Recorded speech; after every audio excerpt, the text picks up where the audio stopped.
África. O continente negro que várias potências coloniais, incluindo França, Portugal e Alemanha, tentaram subjugar. Eles falharam miseravelmente neste projeto, porque o país e o povo mantiveram sua própria cultura e ainda inspiram muitos turistas e desistentes com sua beleza. Mesmo que o país tenha sido, infelizmente, explorado de muitas maneiras em termos de recursos naturais e da própria natureza, ainda há coisas inexplicáveis a serem descobertas na África, como mostram os exemplos deste vídeo. Você é fascinado por coisas misteriosas e descobertas arqueológicas? Então nos dê um joinha, inscreva-se no Mundos Escondidos e junte-se a nós nessa aventura. Pedra do Céu. A pedra conhecida como Pedra do Céu foi descoberta por volta de 1990 pelo geólogo e arqueólogo Ângelo Pittoni em Serra Leoa, na África Ocidental. É uma estranha pedra azul, cuja origem era inicialmente desconhecida. Pittoni enviou a pedra para vários laboratórios em todo o mundo para exame. Todos os especialistas concordam que a pedra azul não se parece com nenhum tipo de rocha conhecida na natureza. Por isso, deve ter sido criada artificialmente. O geólogo italiano acreditava que era uma descoberta muito extraordinária. Um cristal encontrado nos campos de diamantes de Serra Leoa, que se assemelha a uma turquesa pura. As análises que foram realizadas nesta Pedra do Céu mostraram que a pedra não consiste em nenhum tipo de pedra conhecida na Terra. Verificou-se que era 77% de oxigênio, junto com vestígios de carbono, silício, cálcio e sódio. Esta composição faz com que a Pedra do Céu se assemelhe a um tipo de concreto ou peça e pareça ter sido colorida artificialmente. Outro mistério relacionado à Pedra do Céu é que ela só foi encontrada em camadas de solo que datam de pelo menos 12.000 a.C. Não se pode descartar que este tipo de rocha foi produzido por uma antiga alta cultura. Ruínas de Gedi. As ruínas de Gedi são um dos grandes mistérios do Quênia. Em uma localização idílica no Oceano Índico e no meio de uma floresta exuberante, a cidade foi construída no início do século XIII, embora a maioria dos estudiosos não tenha as evidências necessárias. Inúmeras cajas de tijolos de coral e um palácio e uma mesquita impressionante ainda podem ser vistas. Não só o bom estado das ruínas espanta os visitantes, mas também o caráter progressivo da povoação. Gedi era uma cidade muito moderna em muitos aspectos, com ruas, água encanada e descarga de banheiro. Corrigindo a suposição de que a África pré-colonial estava muito atrás do resto do mundo, Gedi foi uma das cidades cosmopolitas do passado. Os arqueólogos encontraram vasos Ming da China, vidro veneziano e outros artefatos de todo o mundo, entre outras coisas.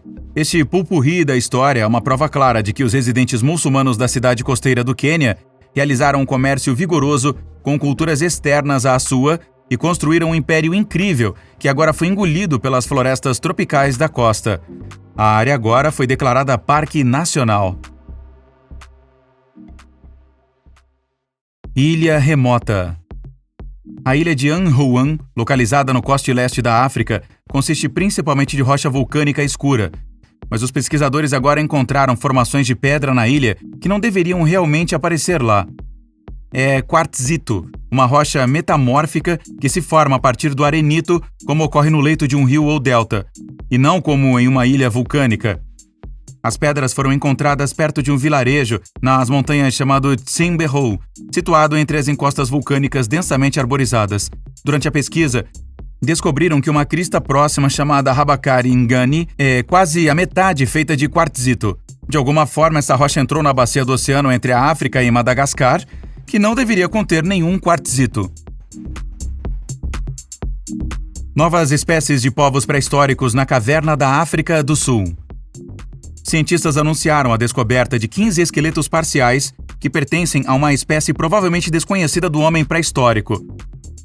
Os restos mortais foram recuperados da caverna da Estrela Ascendente na África do Sul por uma equipe de cientistas e escaladores que tiveram que descer por um poço estreito e vertical com apenas 20 centímetros de largura nas pontas, para chegar à câmara mortuária abaixo.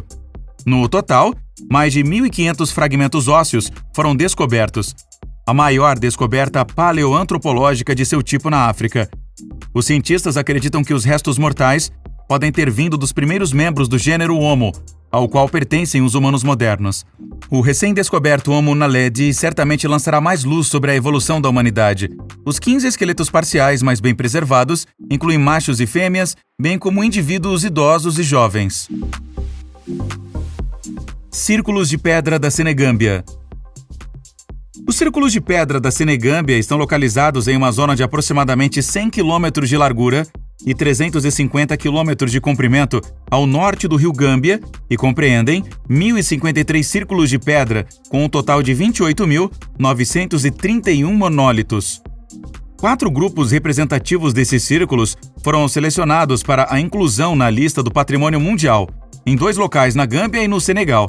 Os 4 locais incluem 93 círculos de pedra e numerosos túmulos e túmulos. Sua idade e origem permanece um mistério, mas um número limitado de escavações recentes sugere que foi entre o século III a.C. e século XVI d.C. Eles datam de antes dos atuais habitantes da área, o povo Manding, que só mais tarde se estabeleceu ali.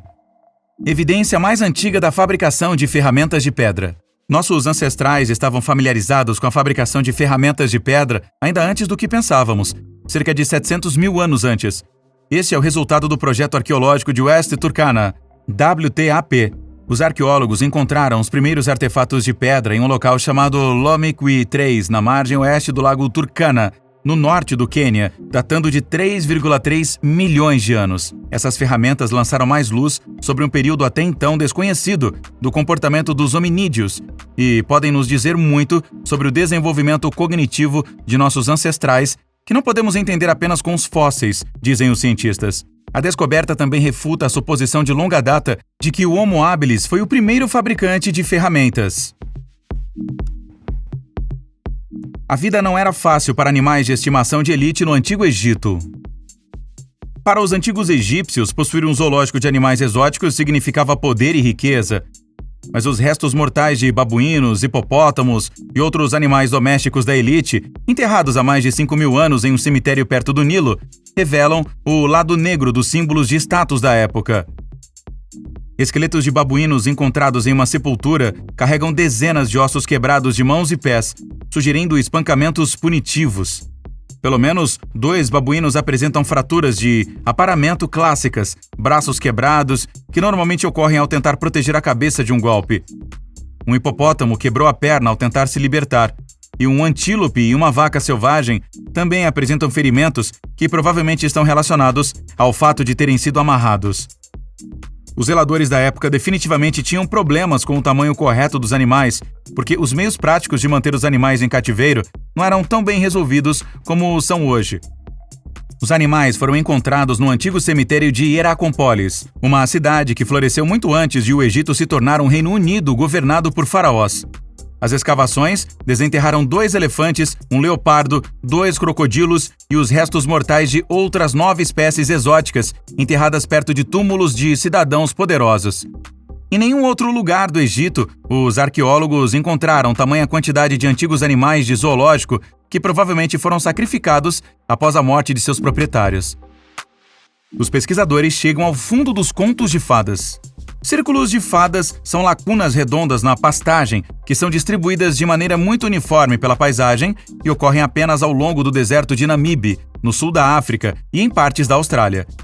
Várias teorias estão circulando sobre a origem real desses padrões incomuns, que vão desde as plantas venenosas de eufórbia ou gases ascendentes até formigas, cupins ou a batalha da vegetação local pelos escassos recursos hídricos. Cientistas da Universidade de Göttingen, Austrália e Israel chegaram ao fundo da causa com pesquisas de solo e drones. Os resultados sugerem que os círculos de fadas na Austrália foram causados pelo intemperismo do solo devido a chuvas fortes, calor extremo e evaporação. Os extensos dados coletados pelos pesquisadores falam contra uma conexão com estruturas subterrâneas de cupins. Até agora, os círculos de fadas são conhecidos apenas no sudoeste da África, ao redor do deserto do Namibe e na Austrália Ocidental, perto da cidade mineira de Newman. A origem dos círculos namibianos é um mistério desde o início dos anos 1970, enquanto os círculos de fadas australianos só foram descobertos em 2014. Apesar de uma distância de cerca de 10 mil quilômetros, as duas ocorrências mostram um padrão espacial idêntico, o que sugere que deve haver uma conexão. Bakony, ruínas. Meshadodorp, lugar de felicidade, é uma pequena e discreta cidade à beira de uma encosta íngreme, a apenas 38 quilômetros da Meca Dulstrom, de pesca com mosca africana, com suas muitas opções de acomodação e restaurantes. As enigmáticas paredes de pedra das ruínas de Bakony têm intrigado historiadores há algum tempo e têm sido objeto de muita controvérsia e debates acalorados ao longo dos anos. As ruínas são construídas por milhares de paredes de pedra que se espalham pelas colinas que circundam a cidade. Descrita pelos guias de viagem como a cidade perdida da África do Sul, acredita-se que as paredes estão dispostas em uma espécie de complexo e estão conectadas à antiga tribo Bakony. De acordo com os pesquisadores, suas origens remontam a 200 mil anos. Igreja de São Jorge, em Lalibela. A Igreja de São Jorge é uma das 11 igrejas monolíticas esculpidas na rocha em Lalibela, uma cidade na região de Amhara, na Etiópia. Originalmente chamada de Roha, o local histórico e religioso de Lalibela foi nomeado em homenagem ao rei Gebra Mascal Lalibela, da dinastia Zagwe, que encomendou sua construção. A Igreja de São Jorge foi escavada em uma espécie de tufo vulcânico. Data do final do século XII ou início do século XIII d.C. e foi construída durante o reinado do rei Gebre Meskel Lalibela, no final da dinastia Zagwe. De acordo com a história cultural etíope, Beth Georges foi construída depois que o rei Gebra Mascal Lalibela, da dinastia Zagwe, teve uma visão, na qual ele foi contratado para construir a igreja. Dizem que São Jorge e o próprio Deus lideram a comissão. Lalibela ainda é um local de peregrinação para membros da Igreja Ortodoxa Etíope de Tewahedo. Além disso, a própria igreja faz parte do Patrimônio Mundial da Unesco. O que você acha desses lugares misteriosos? Por favor, deixe-nos um comentário e a gente se fala no próximo vídeo. Tchau!